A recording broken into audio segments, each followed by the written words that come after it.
back a year ago.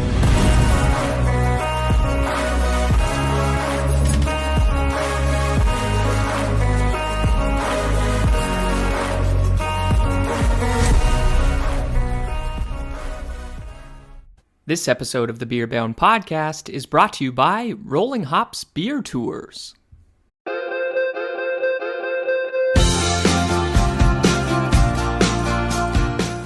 Hey everybody, Garrett here from Rolling Hops, as always joined with my partner, Andy. We're here to tell you guys about our virtual craft beer tour offering. With what's going on in the world, unfortunately, we haven't been able to run our historical craft walking beer tour, so we've pivoted to taking the virtual experience of craft beer directly to you guys. Wonderful for team building events, corporate events, even just a night out or in, for that matter, with your friends and family. And we're doing this online. Have any questions about the beer tours or want us to tailor make an event for you? Just shoot us an email or send us a message on any form of social media. Rolling Hops, you can find us everywhere. RollingHopsBeerTours.com is where you can get a hold of us, and we'll see you guys soon. Cheers.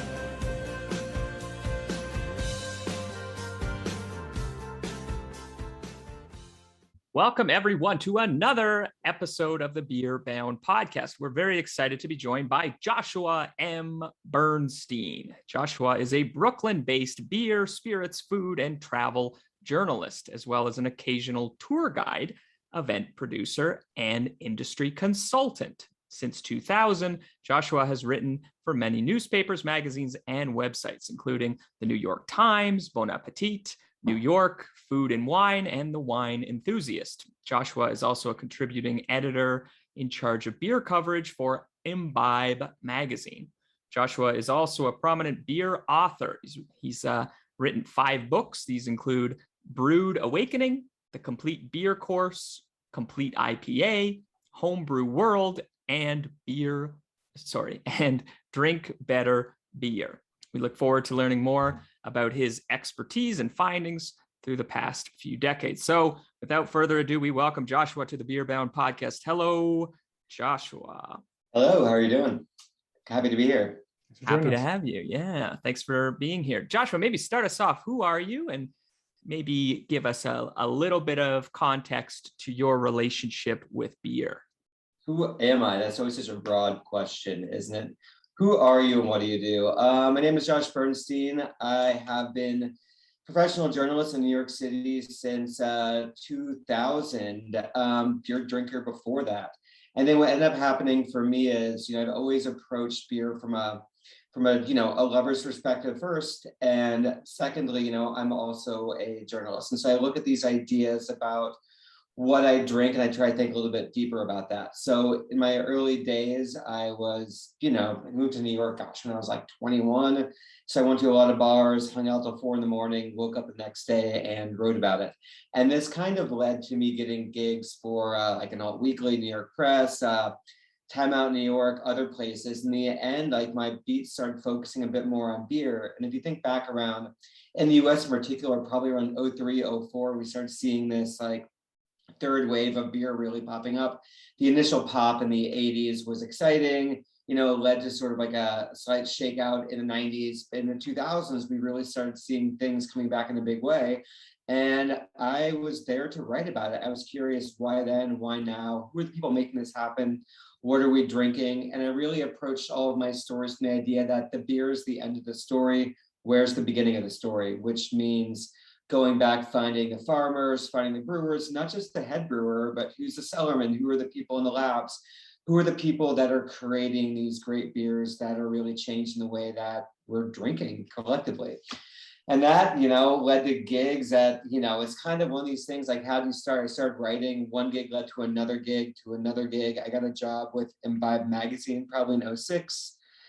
I started working for a gourmet magazine around, same year, and probably around 09, 010, a publisher found literally, I always tell this story and it's always so hilarious, but it was almost like one of my gigs was for New York Press, an alternative weekly newspaper, and the editor at Sterling, my publisher, found a column I wrote while riding in the subway, and then picked it up, contacted me, and like signed me up to write a book, and like that was kind of it. And then from there, it was like one book to another one. And so, gosh, what's it, 2022, 5 books in, update complete beer course, and for hopefully for 2023 publication. And that's me. I kind of like came into the beer writing from a journalist and a drinker's perspective, and just like took off from there. It was, a combination of, I think, right place, right time, right curiosity, and right drive. Because I've been freelance for, people always talk about hustle culture and having all these gigs, but I've been freelance for pretty much my entire time that I've been a professional since I graduated from college.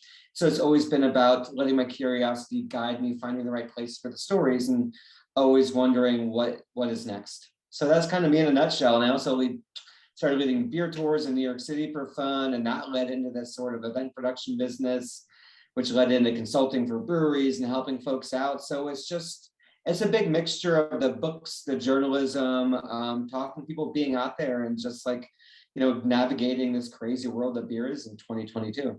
Like that's like the very condensed story. Yeah, it's hard to condense one's life into 4 minutes. Yeah, but you did a very good job. Joshua, so your first book, Brewed Awakening, was published in what year?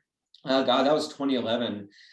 Such a different time. I think in America back then, there were maybe something like 1,500 breweries, and it really felt like 600 breweries, and it really felt like, oh my gosh, like everything's changing. How can it get bigger and better than this? And then, of course, it did. But I think back then, I really want to take the pulse of really, I think a lot of beer books fell into, I wanted to write a book, I think, that really took people behind the scenes in a very like journalistic perspective on there too. Because I think there was a lot of how-to books, like how to learn about beer, how to do this, how to do that. So I wanted to take a book that really dove a little bit deeper.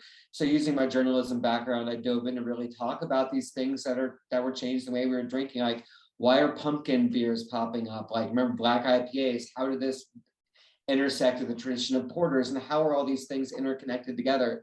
So it was a less of, hey, this happened in 1978, let's go from there, and more about what's been happening in this like third wave run up, and like how did we get here and what's next.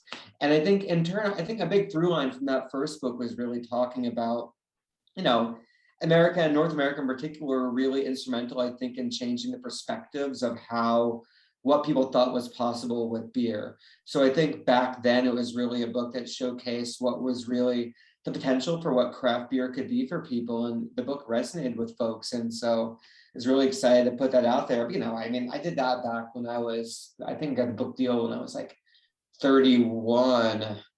And I wish I knew now what I know about beer back then. You look back some of the stuff you write in your early days, like, oh my gosh, how could I forget that? But I think I came into it I was as excited about what was happening in America and around the world from a journalistic and a drinker's perspective. So it was really great to be able to cover that. And so, God, 2011, that may as well have been like 5 lifetimes ago back then, it feels like. Where were you guys back in 2011 with beer? Yeah, that's a good question. That would have been like beginning of university. So large volumes, and who cares really who makes it? Probably at that point. Yeah. But in terms of what you mentioned, like in terms of quantity of craft breweries, whole different world. Not even. Yeah, absolutely. Not even the same. Yeah, I come out, it's fun for me. Like I came out I graduated 2000. So I'm 43 now. So, I had like my quantity over quality, like lager phase back then. And I've written about it in some of the books I've done, but we were pretty lucky, growing up in the Midwest. I grew up in Ohio. So we had Michigan breweries that are really big in Bells. We had Great Lakes near Cleveland or in Cleveland. And then beyond that too, I always talk about this. We had a brew pub back then in my college town called O'Hooley's. It's now known as Jackie O's. But they had a thing called a power hour where every night for like one glorious hour, every pint of beer was $1. So in that perspective, if you think about the classic cheap college drinker, I was able to spend $1 and get an instruction on oatmeal stouts and Scotch ales and raspberry this and that. These beers that were so really instrumental to kind of late 90s, I think the late 90s brew pub culture, where we kind of drank by color. I'd have your, the red ale, the blonde ale, and, the black stout and onward. And so it was much more, I think, rudimentary time, but also I kind of could have used a rudimentary education. So it's great on there. So those were also $1? You could get a stout for $1 or a red? It was inflation now, but it's yeah, but I think my record, which is not a proudful record, was getting 5. I didn't consume all 5 in an hour, but was purchasing 5 in 1 hour's time. But near 21, things are possible. Yeah, that's a You lot. you make the impossible possible when you're young. That's it for sure. Okay, so you write Brewed Awakening in 2011, and then a few years later, then you come out with this massive text that I have here, the complete beer course. Yeah, So you know, that's my kind of publisher. it's a bit of a jump, but what did Yeah, you find from your first book that you were prepared to really delve into this sort of encyclopedia of beer styles and beer culture? yeah. You know, going on tour, you know, back then 2011, they went on a pretty big nationwide tour. You know, stood on VH1, drank beer with people at 8:30 in the morning. You know, it was like this time when everybody was like, beer, beer, beer, beer's amazing, beer's different, beer's wild. Did you know beer could have these flavors? You know, if you break it back down, you talk to people, they're like, do you know the difference between ales and lagers? And most people still didn't have that. And to this day, I don't think not everybody, you know, feels a need to dive down, which is totally okay. Drink what makes you happy. You don't always have to learn more about every single subject. But I realized there was kind of this educational gap between these fizzy moments of what we're experiencing, what people could understand.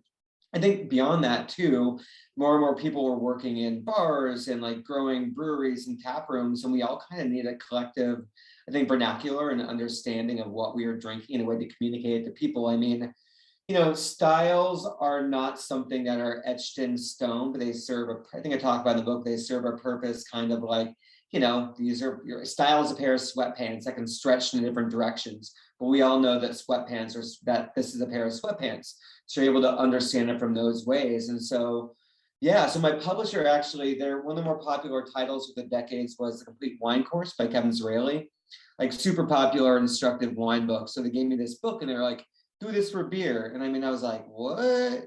And, you know, a wine book and a beer book, you know, especially back then, wine, you know, wine is very much of this idea where I think all the sommelierification is sort of like, you know, or back then at least, it was like, here is wine, here's the wine knowledge, partake of the knowledge. Here's, you need this instructor. But I read the book and just like the approach didn't really feel to me of the spirit of what beer was all about, which was, you know, serious, but still a little bit more casual about it. Because I think like the thing about beer is that, you know, by and large, you can buy a world-class beer for, you know, $2 US. I mean, I can go to a corner bodega right now and buy Bell Sorted Ale, Cigar City High Life, Brooklyn Brewery Lager, Black Chocolate Stout, like 1 minute away on foot outside my front door for the change I have in my drawer. And that's amazing. So I think I wanted to really apply these ideas of just sort of making it approachable, but in depth enough without being sort of, you know, a scholarly book. So trying to cut the line between 101 and 301, to use a college analogy, and do that. So try to create this interconnected continuum of, I think, you know, the past to the present and kind of point your way forward. You know, in that book, I think talked about stuff like the resurgence of Gozas and Berliner Weisses, which are things that even right now are still echoing out to the mainstream. So some of it too is you're taking an educated guess about what's going to be popular in 5 years' time. And it's like, or in this case, like 9 years' time, and you don't always have the right answers, but you know, I took a lot of good guesses. And so, and you know, like in the first book, I was like, or in this book, I was like, white IPAs, let's talk about that.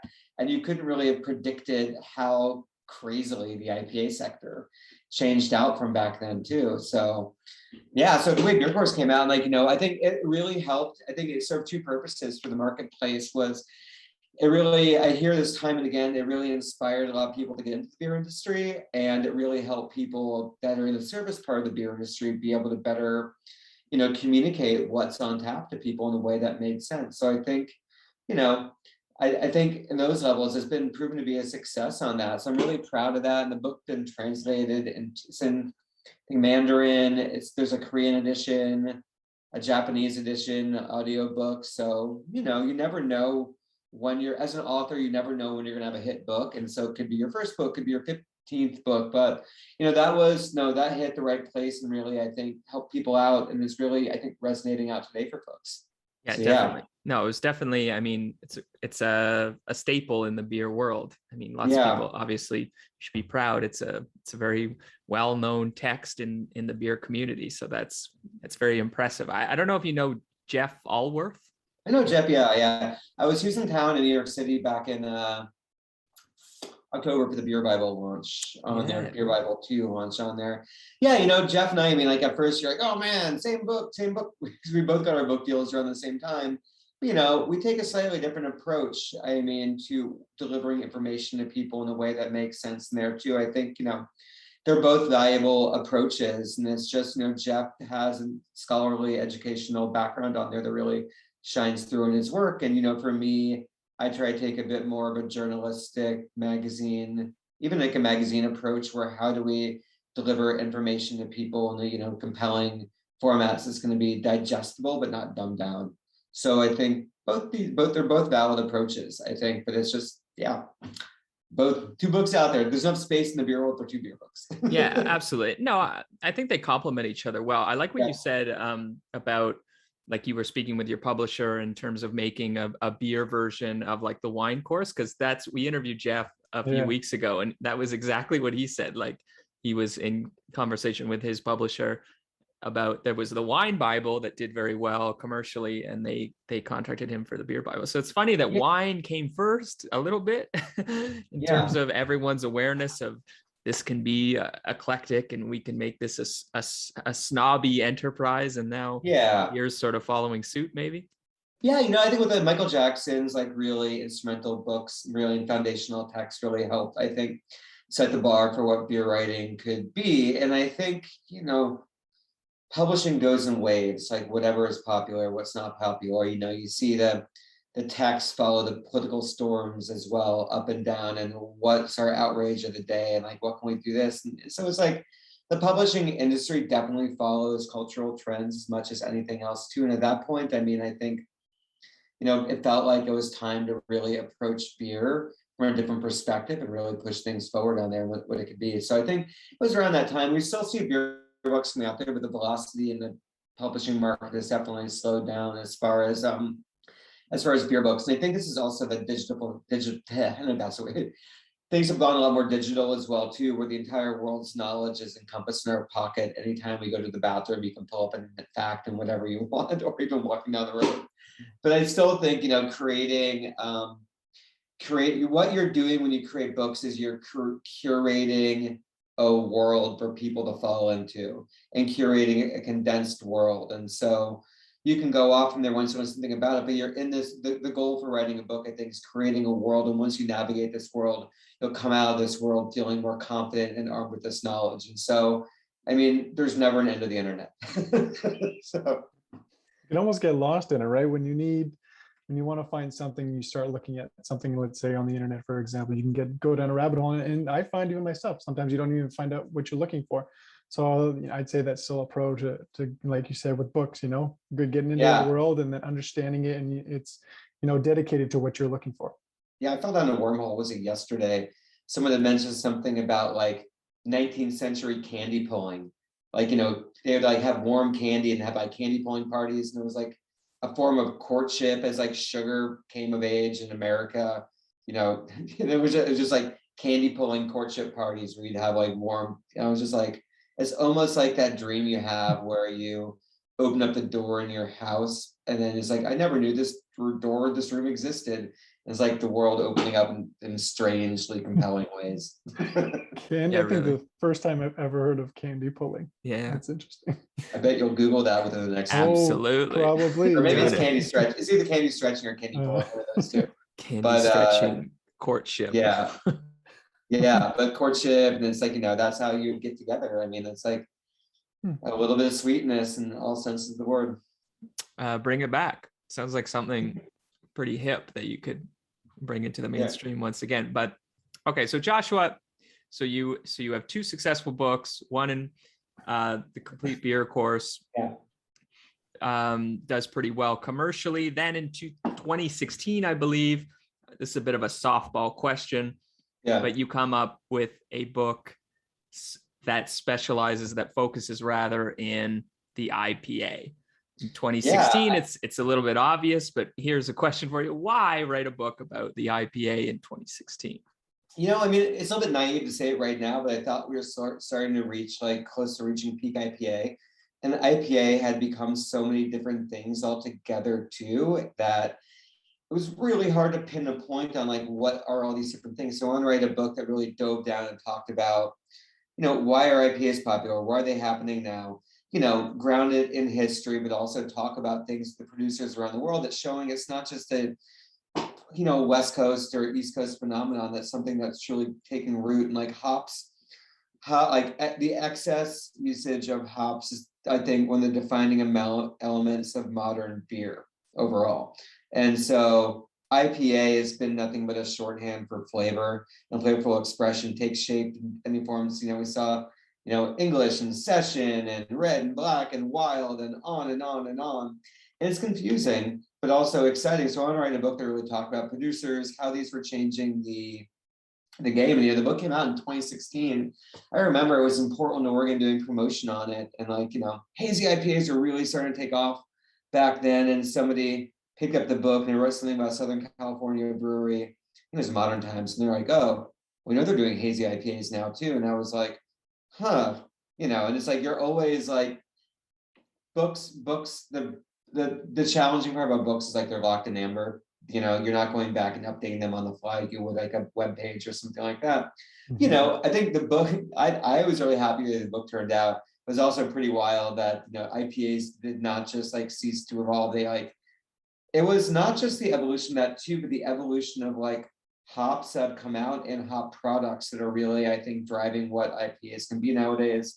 Everything from like, yeast strains that like encourage, like a cosmic punch that encourages biotransformations of flavors, to sort of these like compressed like extracts that deliver aroma with no bitterness, or cryogenically separated hops, so you get the lupulin from the bitter, like the bitter earthy matter.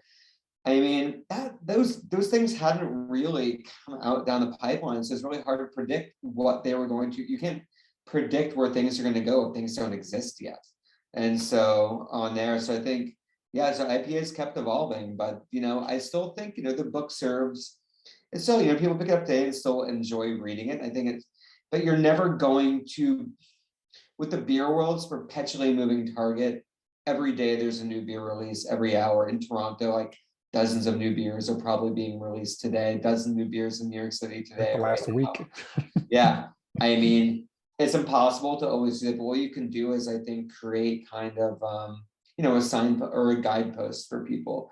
I think that's really what it is. You can like guideposts that better help people through this world and understand things in a way that, hopefully makes sense to them.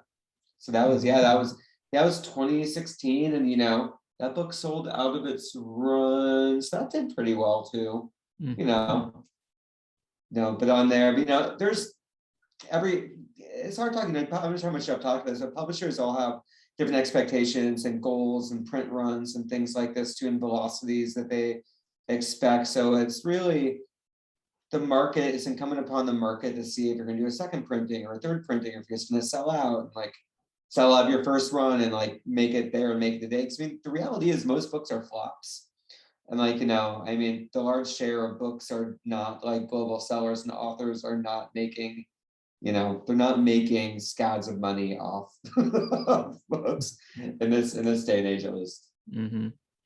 It's interesting what delving into the IPA world. We spoke to Jeff about that, about why he came out with the second edition only, I think, 7 years after his first beer Bible, and his answer was IPAs. Like, things have changed so much that he wanted to change a lot of his text, because of just so much has changed in terms of how IPAs have really taken over and shaped the craft beer world. I think it must be difficult for someone like you, someone who writes particularly in something that is so prominent and shape shifting at such a rapid rate, to, like you mentioned, I mean, when you publish a book, it's done. It's basically set in stone. You don't get to go back and rewrite all the thousands or hundreds of thousands of texts that are floating around the world. You don't get to do that. So it must be kind of maybe daunting or challenging to come up with a text that is like, you kind of have to predict things, because we're in a beer culture that it's just changing and developing so rapidly. Yeah, it is. I mean, you can edit up until, they say you can't edit anymore. So I always try to like make sure things are as current as possible. I mean, I know I'm jumping ahead right now, but I'm in the process of updating the complete beer course for 2023, probably a 10-year retrospective on there too. And like, IPAs have changed whole cloth too, but I think, you know, there's also a lot more history talking about I think it's balancing history with modernity and how you do that. So it's like, how do you talk about these pushes toward brewed sours, how they've changed the game, this sweetification, pasteurification. I mean, you can say these things may not always stand the test of time, but they're in this time that we're in right now. So maybe the goal is we're creating a book that's going to like align with the next like half decade or decade of this book's particular evolution on there too. And I think it's going back and trying to find compelling examples of amber ales and like widely produced saisons I can call out. I mean, classic styles have pretty much dried up from a national release standpoint. So it's tougher than ever to find. I mean, name like 5 widely produced porters or stouts at this moment. I mean, it's pretty hard to do that. Something you can go to your store pretty much any day of the year and find. I mean, you think about, for the US, there's like Bell's, Deschutes, a couple other breweries do it really well. But beyond that, it's kind of hard. So how much do you dedicate to the history of a style that's not having a moment or that's not really in vogue or not? And so it's like, it's such a deft balance of like, what's useful for people right now and what's not useful. And I think of the text as more of a living document as well too. And this is not like a stop to say, buy another edition. It's like, maybe in 10 years time, you're not drinking beer anymore or not too, but it's important for this time that you're in right now. So that's how I really approached it. But I think complete beer, I think the ways we've learned about beer and we're learning about beer have changed pretty drastically. That if you think back, like when I first wrote Complete Beer Course, and I started writing that in like 2011, 2012, a lot of the ways, shapes, and forms that we found out about beer were by going to beer festivals, having beer dinners, tap takeovers. You went to a bar and they put something weird in a cask ale and it was an habanero mango, whatever IPA. We found out through these creative aspects. But I think what's happened, and so you recommend restaurants, recommend bars, recommend places to go, you create a bucket list, create something like that too, that check these things off, you've reached the summit of beer drinking. But what we've seen with the pandemic in particular has just upended our ways, shapes, and forms of like how we go out together, how we assemble online, we assemble other ways, shapes, and forms. And a lot of brick and mortar businesses, breweries, restaurants, bars, the brands even have ceased to exist too. So I had to do like a deep rethink. So like, what is the point of recommending like 7 beer festivals that in a world gone viral, you may not be able to go to if the festivals even exist anymore? But I also really want to showcase, I think, the breadth and scope of how the industry has really evolved as well too, from a worker standpoint. I said earlier on, I think so much of the beer world is really talking about the purpose and the utility of the head brewer. And we bowed down at the altar of the head brewer for a number of years too. But I mean, kind of forgetting that there's so many people in the industry that push things together and get these beers on the shelves, from distributor reps to people in the labs. And so I want to showcase the breadth and scope of the industry by showcasing the breadth and scope of the workers as well too. So I took out a lot of stuff about beer festivals, things like that to go to, and just restaurants to hit. I replaced that with more profiles on people so you can see an accurate reflection. No matter who you are, you can hopefully see an accurate reflection of yourself in the book. The book serves as a mirror to showcase that you too can make this possible. You can get in the industry. So I look at it as something that's, that's where that was a lot of like where I spent, the first like 6 months of pandemic. The book got delayed a bit because of that. And I was like, okay, these things have to come out. How do we rethink this and how do we make this, show the diversity without having a chapter in the book that was like the diversity chapter, which is so dumb. Things should not be pigeonholed like that. So that's like, I spent a lot of time rethinking, I think, the usefulness of the book in that way too, that is to show people as much about the beer as what's possible for you to work in the beer industry. So yeah, that was a hope, or that is the hope. Yeah. Well, I guess I'm curious too, just going back a little bit to the complete beer course, but all of your texts as well. Do you find that your approach, Joshua, is a little bit more do you find your approach has an American focus, or do you try to, I mean, going to like the complete beer course, you give a plethora of information about different styles that come from different areas all over the world, predominantly in Europe. So how do you become knowledgeable about aspects of beer and beer styles from all over the world being based in one location? It is really a global beverage. I mean, craft beer, let's be honest, it's an American phenomenon that that sort of has spread out to the world, but beer in general is such a colossal global entity. So how do you really tap in something so such a big endeavor as creating a text like the complete beer course? You really do have to have a scope of the massive approach that is beer that touches all corners of the planet. So how do you go about researching a topic that's just so massive? I mean, previously, travel, I guess part, but no, prior to 2020 travel. Right, I'm a journalist. I probably interview like bare minimum, 10 people a week.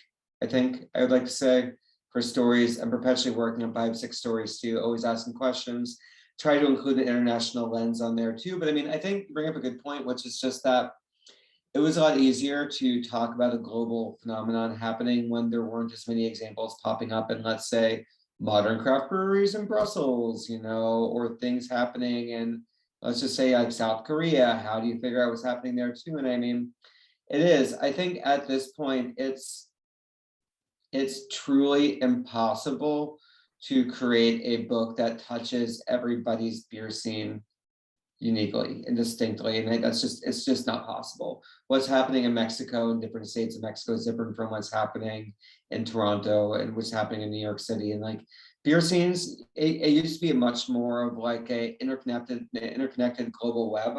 Let's make up some phrases. Interconnected global web, but now I think what's been happening is things have really populated more. It's just that you have these homegrown scenes happening here and there too, and they're almost like these bubble worlds that became even more reinforced as bubble worlds over the course of the pandemic, just because we didn't have the ability to go travel and like interact with ideas beyond seeing what people are making for an untapped check-in different cities. And so I think in this sense too, I mean, you can still talk about what's happening around the world on a global context. But as far as I think like picking beers and things like that too, I mean, I had to definitely make it a bit more of a North American context. And I think this is something that's also reflective of this state of imported beer right now too. Back in like 2011, we get like, or 2012, we get beers like Epic Ales from New Zealand, Australian beers rolled through New York City. I mean, Brewdog distributed in a big way over here too. But I mean, like imports have dried up. And so it's just like the ultimate question is like, who are you in the service to for your readership, and where is the largest portion of your readership? And that's something that you always have to, I think, keep in mind when you're writing a text. And yes, it's, US has 300 million plus people living here. So you've got to, I think, like, in North America at large too. So you've got to, I think, focus a bit more on some of the stories and what's happening there. It's not to, I think the style stories are something that have like international interconnectivity. But I mean, as far as like stories and focus, I mean, that was a hard thing for me to think about too, because I mean, I think I changed like all the international chapter on there as well, or because it's just like, if you could learn about 5 great breweries in Denmark, like, holy crap, 5 great breweries in Denmark, it's amazing. But that Denmark scene, it's like you can't just make it so reductive.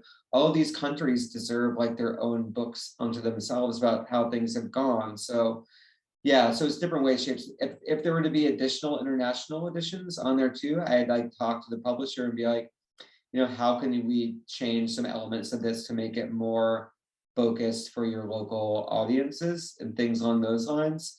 But I mean, there's just too much stuff out there right now, include everything. And I always tell people, I mean, it's it's not a yearbook. You can't include everybody, no matter shape and form. It's just impossible. You have to make some educated decisions, and and some tough cuts in there to make it worthwhile for people. Because I mean, just suggesting, as a writer, what's the point of suggesting a beer and talking about this amazing limited edition one-off thing you'll never be able to try?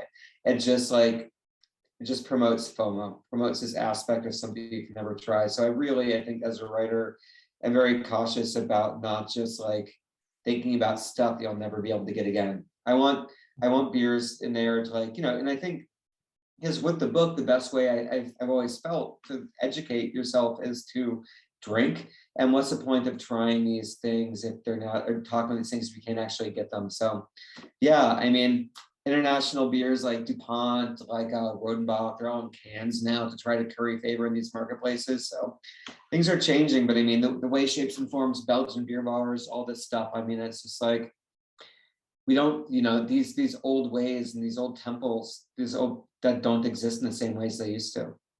So yeah, so I was all thinking on my part. Well, I like what you mentioned in your answer there, Joshua, about catering to your readership, and I imagine that's like a big part of any writer when they're going to take on any sort of endeavor. So how do you keep your thumb on the pulse of that? Is there something that you look for, or feedback loop, or anything that might push you towards, maybe not necessarily your next text, but how you approach your next text? Yeah, I'm a journalist. Like my day to day is like, books. When books are done, they're done. I mean, I filed my last text like 6 months ago, waiting for edits now and photo collection.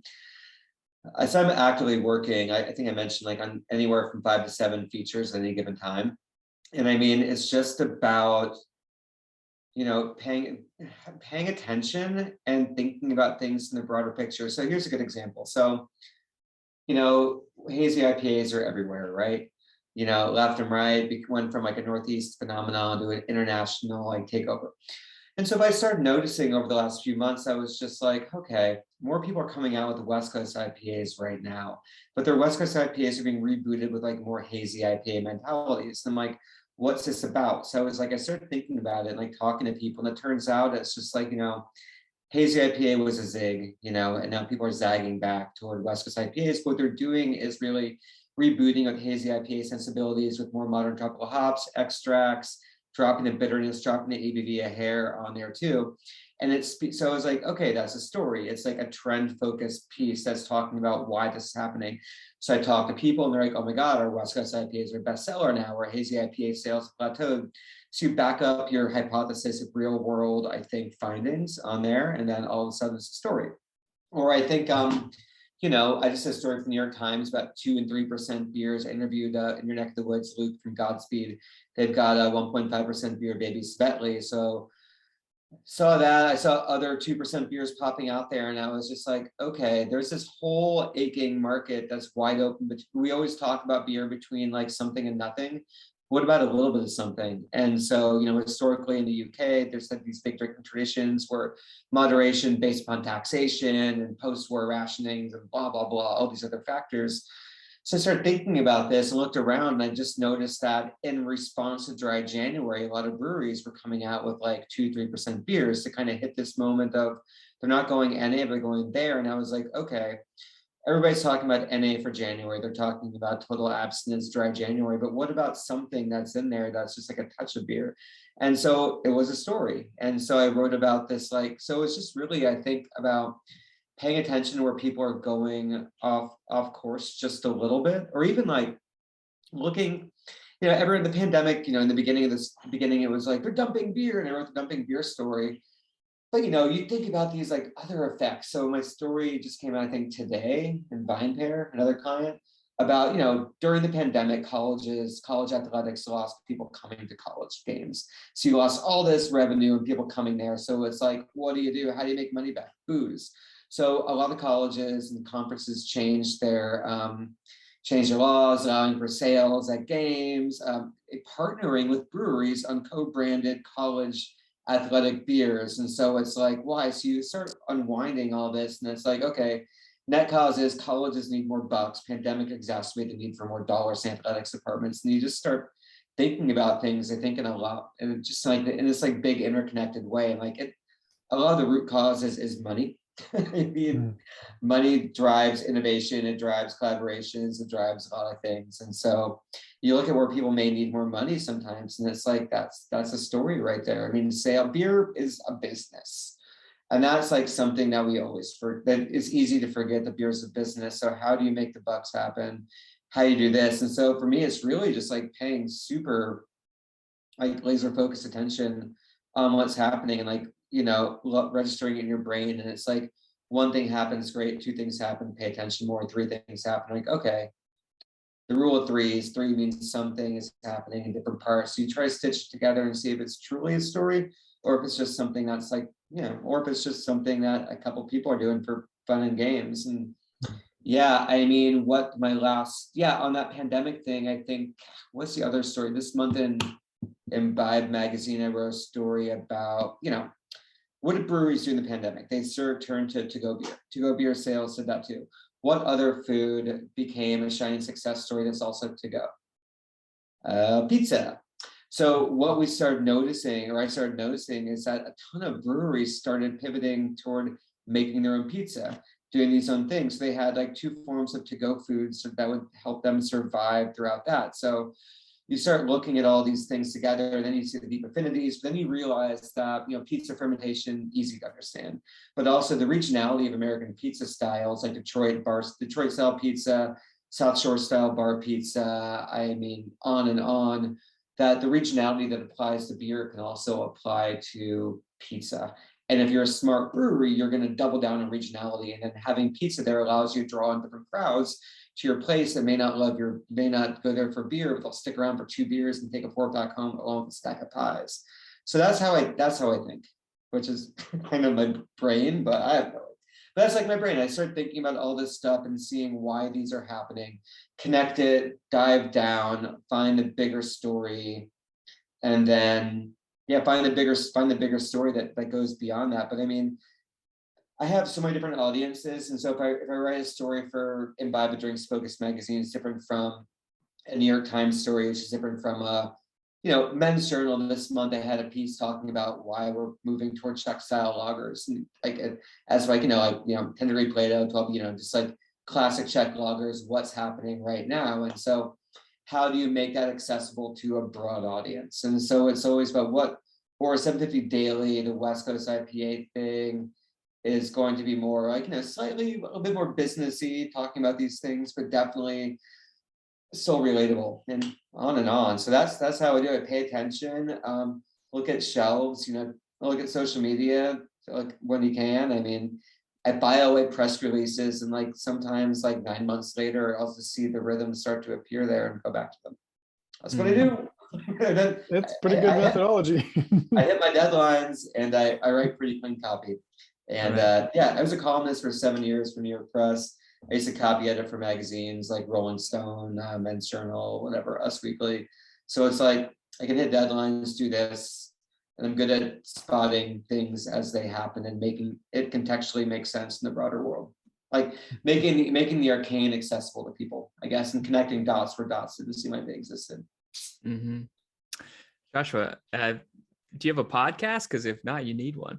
I've got an 8-year-old. I guess that takes up the lion's share of your time. I got done with dinner about, what was that, like 8 minutes before I jumped on the podcast. So it's quesadilla and crispy rice. I'm hungry. Yeah, easy and delicious. Yeah, no, it just Joshua, just stemming from that, I think both Garrett and I were very impressed with sort of how you just the way you think and analyze, and just your fascination with beer. I think we definitely appreciate it. It's wonderful to hear you speak about this in different ways. Yeah, I come at, I do love beer. What am I drinking now? Nitro Dry Stouts, which this is ferment brewing from Hood River, Oregon. But you think about that, it's like everyone's trying to get a piece of the St. Patrick's Day pie right now too. So that's it. So it's like you can either make a Lucky Charms IPA or go all in on the Irish Stouts. They canned this, I think, for the first or second, I can't remember, but I mean, then it's like, what's a bigger? Who else is making nitro beers? How are people making nitro of their own? what's like, how are people trying to reclaim the Irish or reclaim the stout for March? And, it's just lots of different ways, shapes, and forms that you can always kind of parse things out and like think about how it makes sense. And I think we all go to beer store shelves and like look at stuff and like, pick up cans and stuff too, but the broader stories aren't always apparent in the ABV or, the beer name or the label. So it's just about thinking a little bit deeper for me and then talking to people and turning into stories. Mm-hmm.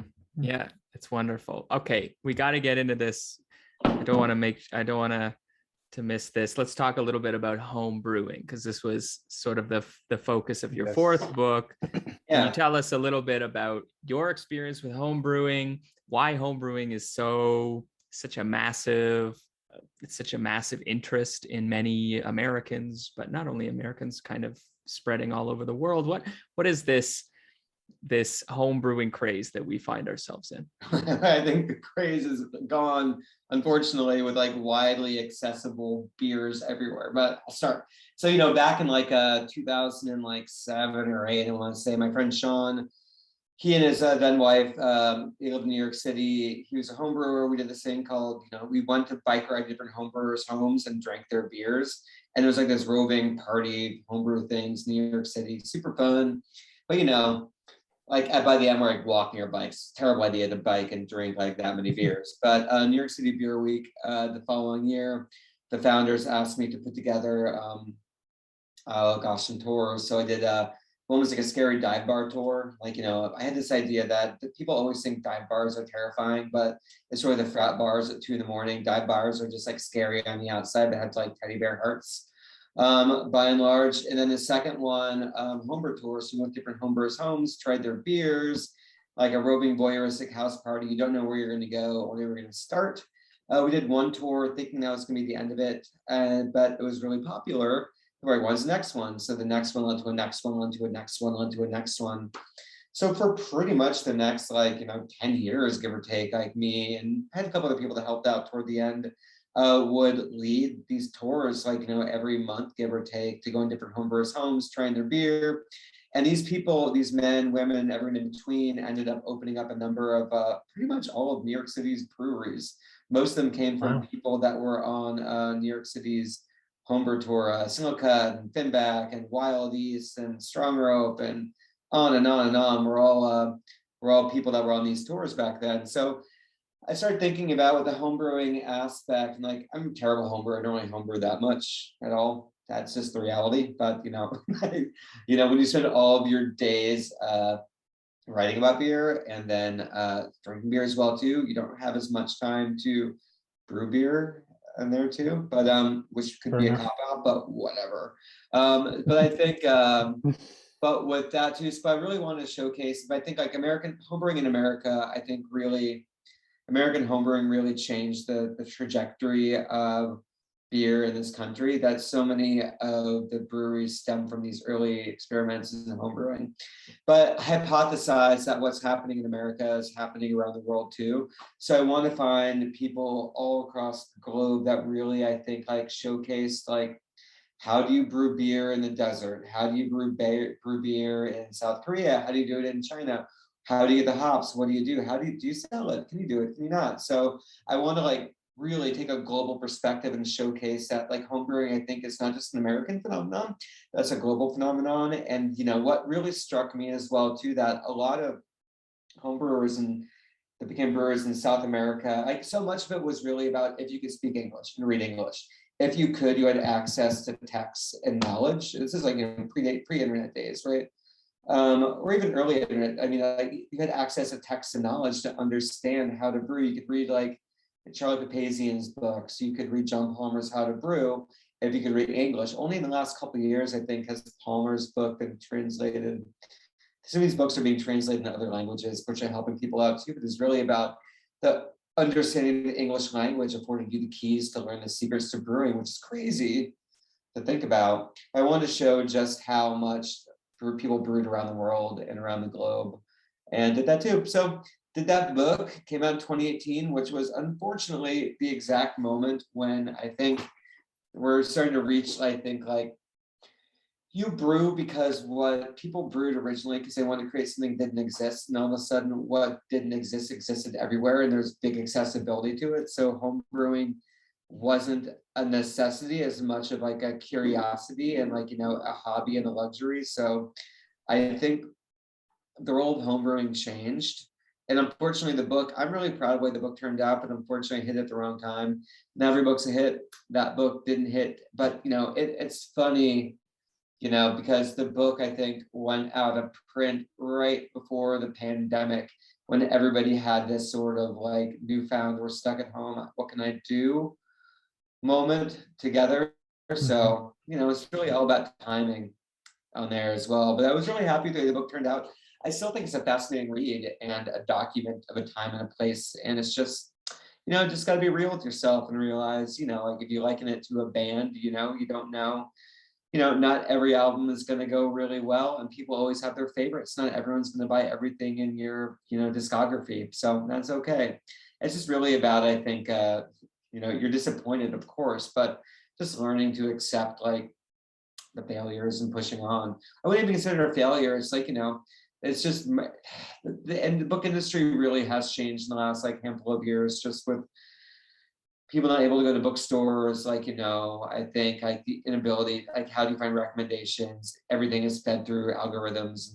And so it's just like, it's not as easy to spread. And I think on top of that too, there's not as many places that care to have mainstream beer coverage. Like, early on, I was just like I was doing like spots on like CNBC about best beers for barbecues and stuff like that in the morning. So it's just like I don't see those sort of outlets or this interest in showcasing beer. Certain cities like San Diego, Portland, Oregon really have beer intrinsic to their identities, I think, and they really like their local media really still focuses on it. But I mean, not really so much in New York City and other places too. I mean, it's Beer Week right now. And it's Beer Week, which means, but it's like Beer Week's always suffered from the fact that it's Beer Week in a city where there's a billion other things happening. It's also concert week. It's also Knicks season. It's also like, the Rangers are playing, and there's also Broadway's back and restaurants to go to. So I think beer will never be a central point in the majority of New Yorkers' lives the same way it can be in other cities. I think that's also a helpful lesson too, that, as much as we all may care about beer, that's never going to be it's not going to be the central point in everybody's lives and everybody we talk to. So not even in a Brooklyn borough lens. Like I know Brooklyn's like 2.5 million people. I know that. Yeah. But even that, like I think, but New York is even bigger. So I was thinking maybe bars, tap rooms, things like that, event based, yes. But it's you find your tribe. I think beer is about finding your tribes. And I think the tribes of beer have also gotten different. You used to be a beer lover, there's beer lovers. We're all beer lovers together. Let's get together. Now it's like, are you a heavy metal beer lover, or do you like, sports beer lover? It's like all these like different like things that are just, everyone's got their different tribes right now. So even beer itself, in the same sense that IPA has gone from being like one thing to being a billion things, a beer fan has gone from being like one thing to a billion things. That's great. It's showing that, there's a hip hop vinyl bar, Beer Wax, down the road from me, which is a great job. They get a totally different crowd in from like, Spite and Dibble, like the classic wood paneled bar that was serving Cantillon way back in the day. So is it beer? Yeah, they're both beer, but they're drawing different audiences, and those audiences may not interact on a day-to-day basis. But if they do, they'll have a commonality. But I think, Brooklyn's is too big. I mean, it's just 2.5 million plus people, too many things. Yeah, it's just, I mean, what's Toronto's population? It's the city's about 3 million people. Yeah, 3 million. So it's like, Toronto's like, what, 20% bigger than Brooklyn. Mm-hmm. Yeah, that alone too. And it's just like, and you extrapolate that to Queens and Manhattan and onward. It's just like, it's crazy. It's not a bad thing. It's just, you get people excited about beer in the ways that reach them where they're at. If they're coming to the bar, offer people a great beer. If not, don't be a jerk. Don't tell them what they're drinking is bad. That's all I can ever tell people. It's like that Coors Light or that that is as important to you as this double IPA is to that guy. So let them all enjoy their pleasure and their happiness in their day. Yeah, I think I'll still ask this question I mean, New York, you're right, the default epicenter of the planet. So it's difficult to pinpoint different cultural pieces of identity for such a massive place, not only in population, not only in size, but just in cultural significance, I suppose you could say. But would you say that there's anything, I mean, you have, like you mentioned, pizza, but also beer, you have different styles in different areas. I mean, we can focus on the United States just to make it a little more simplistic, but would you say that there's something particular about New York beer or New York craft beer that can be differentiated from a Boston, a Portland, a San Francisco? Yeah, I think several things can like differentiate yourself. I mean, the barrier to enter, I mean, the competition here is fierce. I mean, we've always had the best imported beer coming in from container ships. That's flowed off first and fresh for us too. We have the best and brightest beer around the globe dropping at our bars and bodegas. Like, you want freshly canned Saison DuPont? Great, here it is. You know, there it is for you right then and there. I mean, so there's access and availability of like world-class beer, which makes that the brewers that are here have to be really good right off the bat, and they are. So I think the quality is really high in New York City. And as well too, I mean, it's I would say, you know, New York City's long been like, you know, going back in time, Brooklyn, epicenter of brewing in America for so long too. You know, we still have the proud lager traditions coming back. I would say breweries are doing really beyond IPAs, like super bang up lagers out there as well.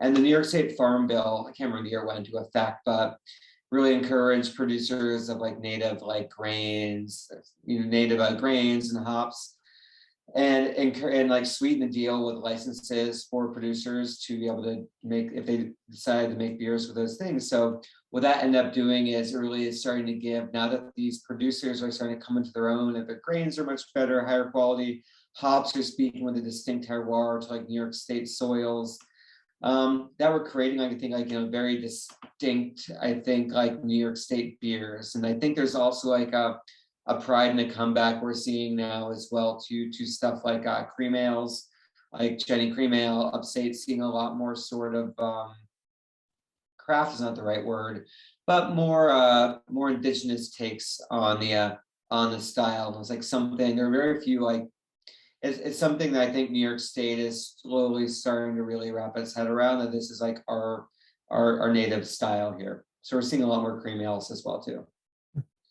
Yeah, something that's like definitely an upside, you know, Rochester, Jenny, all that stuff too. But I think like definitely we're seeing a lot more of those type of beers as well. So yeah, but I think like the quality and like the density as well, like New York City in particular, we've got, you know, half dozen brewing districts where you can walk. You know, you plop down on the subway and you can walk around and hit like 4 or 5 breweries within like 5, 10, 15 minutes on foot. So I think something like that, that density is something that doesn't exist everywhere too.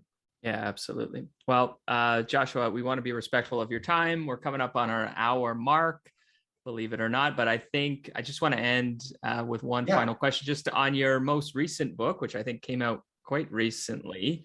2019, but time is fluid. Yeah. Feels like 2019 still, right? So entitled Drink Better Beer. Can you tell us a little bit about this book? And I didn't have a chance to really track it down or read too much into it. So Drink Better Beer. What makes beer better? Oh, you know, I mean, titles are titles. You don't always have the final say in what the title of any book is going to be. But I mean, it's like, you know, you can't say like, you know, drink better beer, stupid, that's terrible, something like that. It's like you never want to say anything like that. But I think it's just this idea that if we go around that, you know, like, you know, there's just this lack of that beer really spread so far and so vast and so fast as well, that there's like everything's being thrown at you, like dry hop sours and hazy IPAs and this and that too, and like all these things, and like stores started stacking beer to the ceiling, and it was really hard to make sense, I think, especially 3 years ago, like make sense of where things were at and where things were going.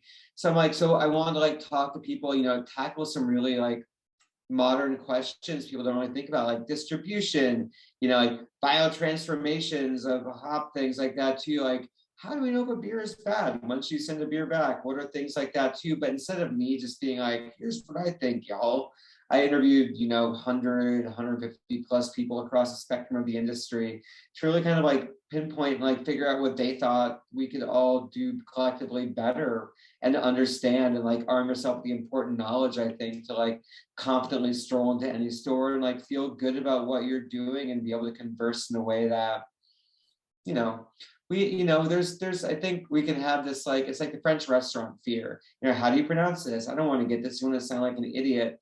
And so I think, oftentimes craft beer had like, there's definitely a snooty attitude that a lot of people feel embarrassed not to know. How do you say saison? Have a vice? I don't know. Like, what's this? And I think, should I send a beer back? Should I not? Like, this smells like baby vomit. Why? Butyric acid. Here's why it's a common flaw when you have like, and like quick kettle souring and on and on. And all these things sound really arcane off the top. I want to make it really fun, accessible, tackle broader issues of diversity, the increased focus on like brewers that are like traveling to go for hop farmers. Like, hops were a lot like sausage, right? Lot A, lot B, lot C, lot D all together. Here's your hop, but you're putting together different parts together. Not everything is great for what you're trying to create out of your beer. So just talking about these qualitative shifts as well too, and everything happening. And so it's like stitch it all together in a way that made it sit at your coffee table. So you didn't feel like you're reading a textbook, which is the goal. And like, I think you got to make books that people, I think beer is visual. And the goal for all of my books is making the books as like visually engaging as they are linguistically educational.